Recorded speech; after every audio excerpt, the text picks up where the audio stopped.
Hello everyone, my name is Dee Herrmann and I will be talking about cognitive load theory. Cognitive load theory, first described by John Sweller in 1988, represents an important cognitive learning theory which is receiving recognition in health professions education. Cognitive load theory integrates three key components of the cognitive architecture: memory systems such as sensory, working, and long-term memories, learning processes, and types of cognitive load imposed on working memory. Cognitive load theory is particularly relevant to health professional education because the task and the professional activities to be learned require the simultaneous integration of multiple and varied sets of knowledge, skills, and behaviors at a specific time and place. These tasks may overload the learner. Cognitive load theory focuses on strategies to maximize the function of working memory.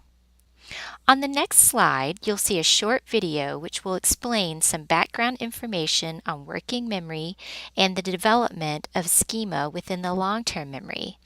This information is foundational to understanding cognitive load theory. A central theory informing quality e-learning design of courses is called cognitive load theory. Now, this short little cartoon demonstrates how cognitive load theory works. Essentially, the underlying concept is that our working memory has a very limited and finite capacity, and that learning requires maximal use of our limited working memory. So as you watch this cartoon, this basically shows a person that is watching an e-learning course on a computer, and on the computer screen there is a conceptual map of some concept. At the same time that he or she is watching the computer screen, the person is also listening to a lecturer speak about the concepts that are shown on the screen. Now, the person is, while paying attention to these, begins to process both the words that he's hearing from the speaker and the images that he's seeing on the screen. Now, these are processed in what are considered two separate channels, two different parts of working memory inside our brain. There is a portion of working memory that is dedicated to the processing of visual information like concept maps, diagrams, pictures, etc. And then a separate part of the working memory known as the phonetic scratch pad that processes words, and these words could either be written text or spoken word. Now, again, the phonetic scratch pad and the visual scratch pad together are called working memory.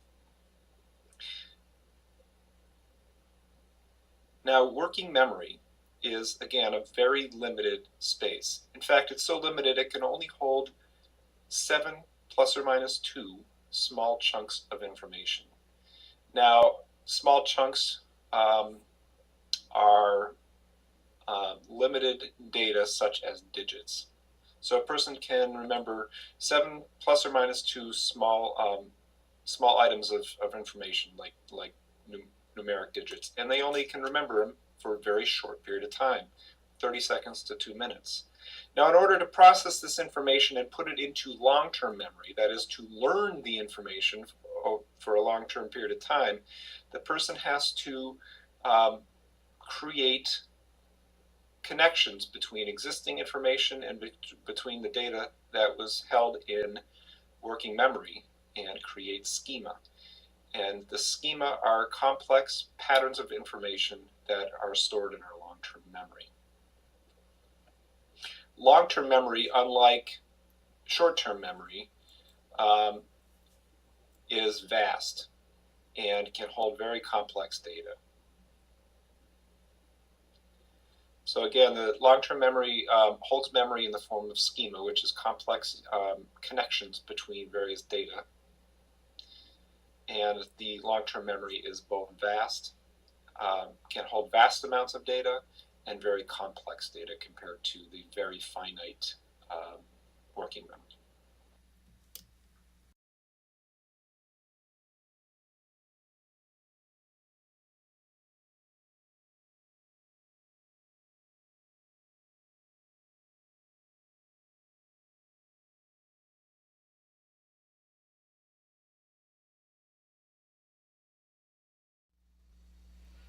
Cognitive load theory starts with the premise that each learner has limited working memory, and this premise has important implications for instructional design. Because learning requires the processing of information in working memory, learning suffers when cognitive load of the task exceeds the working memory capacity of the trainee. Cognitive load theory prioritizes optimizing information processing in working memory and identifies three types of cognitive loads: intrinsic load, extraneous load, and germane load.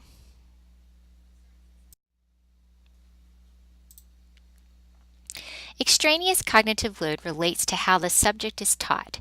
It is not necessary for learning and is the bad type of cognitive load. Extraneous load are those items in a presentation or a learning event that distracts the learner from processing information. Intrinsic load relates to the inherent difficulty of the subject matter being learned. Two factors influence intrinsic cognitive load: the complexity of the material and the prior knowledge of the learner. Intrinsic load is the necessary type of cognitive load. Lastly, germane load refers to the load imposed on the working memory by the process of learning, that is, the process of transferring information into the long-term memory through schema construction. Germane cognitive load is the good type of cognitive load. To summarize, intrinsic load is necessary, but it is harmful if it's too high. Extraneous load is bad and needs to be minimized, and germane load is good, and our goal as educators is to maximize the amount of germane load imposed on working memory. Theorists of cognitive load consider intrinsic, extraneous, and germane load to be additive. For this reason, the approach of decreasing extraneous cognitive load while increasing germane cognitive load will only be effective if the total cognitive load remains within the limits of working memory. Theorists of cognitive load assert that instructional design has maximum effectiveness when it reduces extraneous load and increases germane load. There's often not much we can do about the intrinsic load other than to be mindful to use instructional techniques such as scaffolding to make complex materials easier to learn. Task fidelity is the sophistication of the learning medium, such as initial learning from textbooks and other literature, all the way to advanced learning from simulated activities. Task complexity pertains to the difficulty of learning a task or activity and is sometimes related to the number of information elements in a task. Instructional support includes the use of technology and the selection of learning and teaching resources and ranges from worked examples of problems to autonomous problem solving. As learners progress from novice to proficient learners, task complexity and fidelity should increase while instructional support should decrease. Strengths of cognitive load theory include that it is already an influential theory in the fields of educational psychology and instructional design. It builds on theories and research results from different disciplines like evolutionary biology and neuroscience. And it has generated useful and effective instructional designs and procedures. Lastly, cognitive load theory has stood the test of time. Through further exploration by scientists representing a variety of different educational disciplines, cognitive load theory is withstanding rigorous test of falsification. There have been multiple confirmations of its existing hypotheses, and the theory has been updated as new data and new hypotheses have come forward. Despite all these strengths, there are still some challenges and limitations to the use of cognitive load theory. First, there are problems with the definitions of cognitive load. An important question is whether the three different types of cognitive load, intrinsic, extraneous, and germane, can be clearly distinguished. A second concern is whether the three types of cognitive load can indeed simply be added to determine the total cognitive load experienced by the learner. These concerns are important because if the types of cognitive load cannot be clearly separated, it becomes difficult to make practical recommendations on how teachers can best manage good, bad, and necessary load in the classroom environment. Regarding the rigor of cognitive load theory studies, the lack of direct measure of cognitive load is a key concern. The lack of empirical indicators to distinguish between and measure the different types of load, intrinsic, extraneous, and germane, is also an issue. Finally, there are also concerns about whether cognitive load research is generalizable to realistic teaching environments. Some critics of the research describe a range of problems with generalizability, including that cognitive overload rarely occurs in realistic learning settings, that the very short study time used in most cognitive load studies does not reflect the kinds of task and study time that would occur in real settings, and that study conditions are often deliberately constructed to demonstrate particular effects that would rarely occur in real learning situations. Health professional educators can use cognitive load theory to evaluate cognitive load of new or enhanced teaching strategies, to design learning events that minimize extraneous load and maximize germane load for our learners, and to explain a complex process our learners may experience so that we can aim interventions to proactively improve them. The next 3 slides will give an example of each of these applications of cognitive load theory in health professions education, and these are the most likely ways I would incorporate cognitive load theory in my teaching and research endeavors. The use of ultrasound as an adjunct to gross anatomy teaching is becoming increasingly common in health professional education. We are considering the use of ultrasound in the anatomy course at my program, but we're concerned that the increasing complexity of learning anatomy and learning how to use and interpret ultrasound has the potential to cognitively overload novice learners. Janitsky and colleagues evaluated the relationship between cognitive load associated with using ultrasound in learning outcomes. The researchers concluded that the incorporation of ultrasound-facilitated teaching in a gross anatomy lab did not appear to negatively impact learning performance and did improve learning outcomes. As already mentioned, considering cognitive load in instructional design is imperative to learning. Davids, Halpern, and Cheeky utilized principles for the design of e-learning materials from Mayer's cognitive theory of multimedia learning to design an e-learning module focused on developing clinical reasoning skills.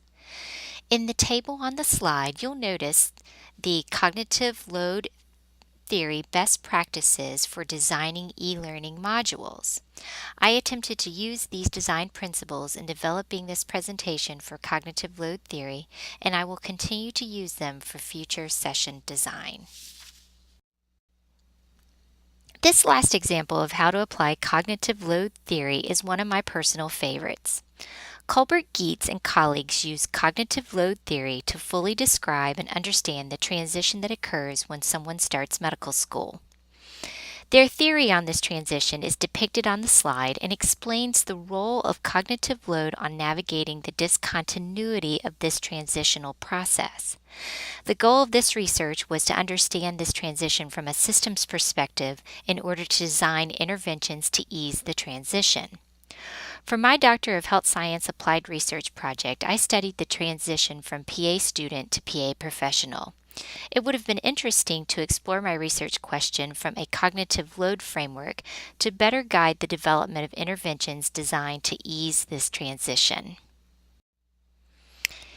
In summary, working memory has limited capacity, so we must limit the cognitive load or the effort needed to process new information being learned. To do this, educators should aim to decrease extraneous cognitive load, control intrinsic cognitive load, and maximize germane load. Cognitive load theory can be applied to health professional education by using it for instructional design or in evaluating new teaching strategies and in research on the learning process. This concludes my presentation on cognitive load theory. Thank you for taking the time to watch it. As I sign off, I want to leave you with some questions to ponder. Please post your answer to any of these questions on this slide in the discussion board or share your own takeaway message from this presentation. Thank you.